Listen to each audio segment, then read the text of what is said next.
Ова се попладневните вести на Слободен печат. Еве што е ново кај нас и во светот. Комисијата за спречување и заштита од дискриминација донесе општа препорака со која на работодавачите од јавниот и од приватниот сектор им препорачува да обезбедат доследна примена на законската заштита на работничките за време на бременост, раѓање и мајчинство и да се воздржат од практики кои доведуваат до нивен нееднаков или понеповолен третман при бременост, раѓање и мајчинство во остварувањето на правата од работен однос. Оваа препорака произлезе од фактот што Комисијата во повеќе предмети утврди директна интерсекцијска дискриминација врз основа на пол и род во врска со бременост, раѓање и мајчинство во областа на работата и работните односи.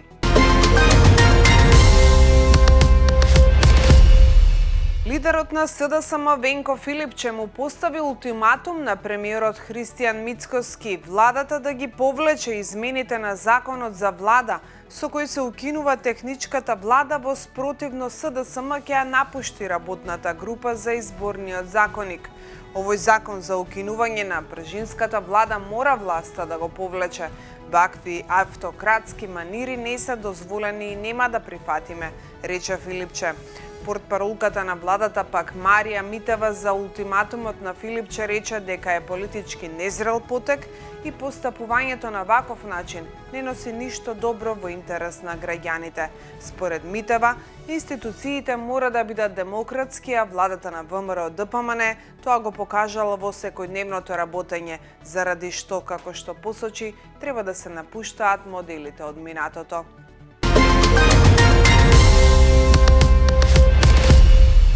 Возачи на редуцираната итна медицинска помош во Скопје кои за Слободен печат тврдат дека бројот на возила што им се на располагање во смена се брои на една рака за цел град. Алармираат за нови проблеми покрај недостигот на услови за работа на оваа занемарена медицинска служба.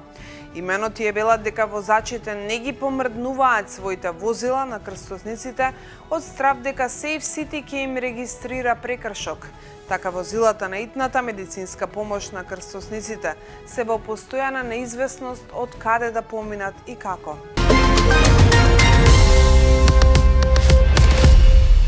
Министерството за земјоделство побара од јавното предпријатие Национални шуми да започне постапка за изменување и дополнување на постоечкиот план, кој предизвикуваше голема сеча во шумата на село Љубојно и околината во периодот од 2024 до 2033 година. За ваквиот чекор, Министерството преку јавен допис ги известило членовите на иницијативата Љубојно, кои до март годинава 4 месеци протестираа секој ден против гороцидот на шумата. Жителите на Љубојно велат дека со ова и официјално се прифатени нивните барања за промена на планот, што е победа за нив во одбрана на животната средина и екосистемот. Средни училишта во Сплит добија морничов имејл со закана за бомби во кој се спомнува Коста Кецмановиќ. Бран дојави за поставени бомби утрово ги зафати училиштата низ Хрватска, вклучително и во Истарската, Карловачката и Сплитско-Далматинската жупанија, објави Далмација данас. Учениците и наставниот кадар беа итно евакуирани, додека полицијата спроведува детални проверки за да ја утврди сериозноста на пријавите.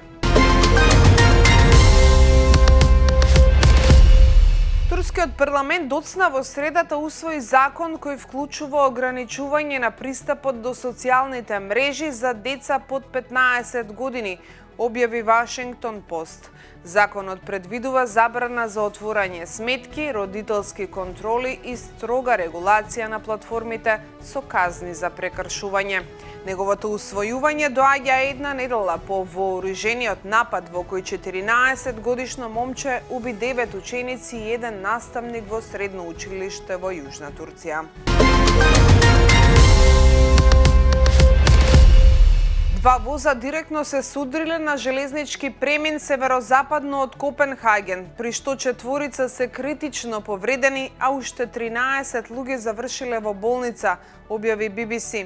Противпожарната служба не може да каже што ја предизвикало несреќата, но изјави за данската телевизија дека сите повредени биле пренесени во болница со хеликоптер или со амбулантни возила.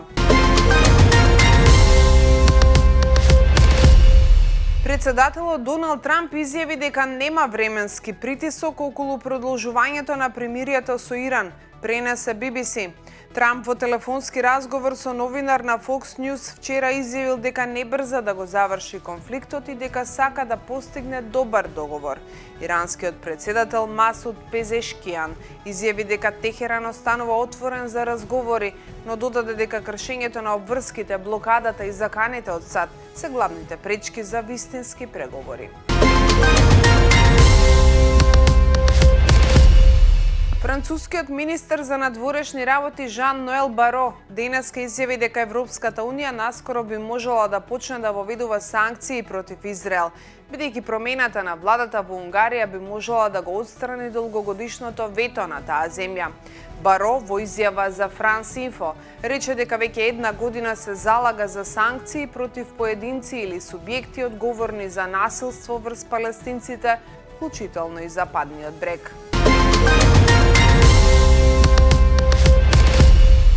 CNN разоткри онлайн школа за силување. Истрагата открива онлайн екосистем во кој мажи споделуваат видеа од дрогирање, од напади врз сопствените сопруги или партнерки, разменуваат совети за седативи и дози, па дури и пренесуваат напади во живо за платени гледачи. Сето тоа зад маската на анонимност. Во центарот на ова стои американската порно страница Motherless, која имала околу 62 милиони посети во февруари 2025 година. Ова беше се во денешното издание на Попладневните вести. Утре се гледаме повторно. Пријатно попладне.